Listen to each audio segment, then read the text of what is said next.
I am Charlene, mother to Ruth, who was diagnosed with stage 4 neuroblastoma at age 5. This year, she will be a 16-year survivor.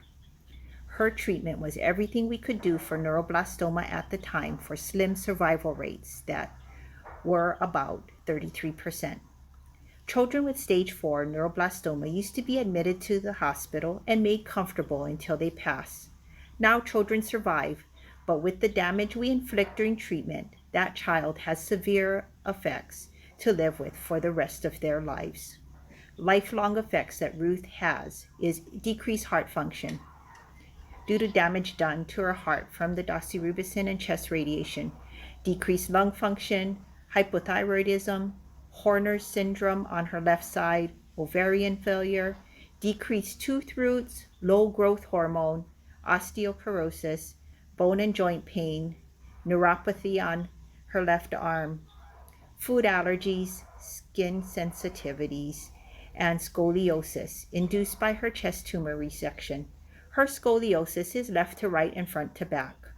It has been determined that her spine and chest are leaning on the left side of her heart and lungs. It is looking like 2 major chest and spine surgeries will need to be done to bring relief to her heart and lungs. With high dose chemo, radiation, and to the primary tumor areas in her left chest, immediately caused her lung function to be about 50% and cardiomyopathy.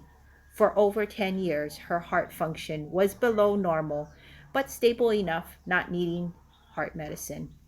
About 5 years ago, we noticed a decrease in lung function, an increase in heart rate.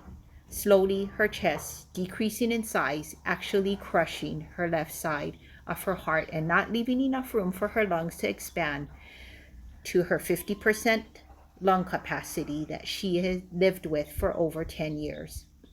Ruth is currently on metoprolol and a portable oxygen concentrator at age 20. This is the lifelong side effect that hampers every part of her life. Currently, Ruth has mobility issues with any walking or standing for periods of more than a few minutes. When traveling, she has to utilize a wheelchair.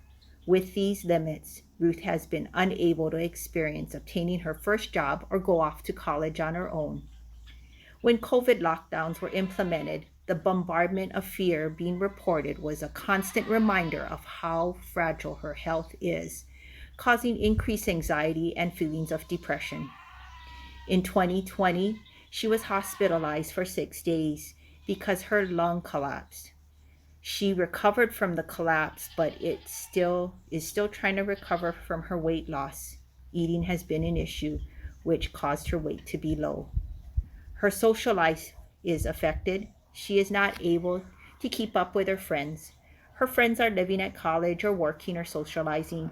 She's invited, but is not able many times to accept the invitations, as she is not able to walk as far as her friends do.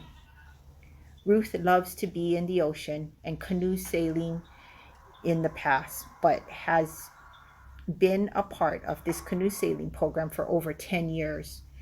Current heart and lung issues has caused her not to be able to sail like she did before.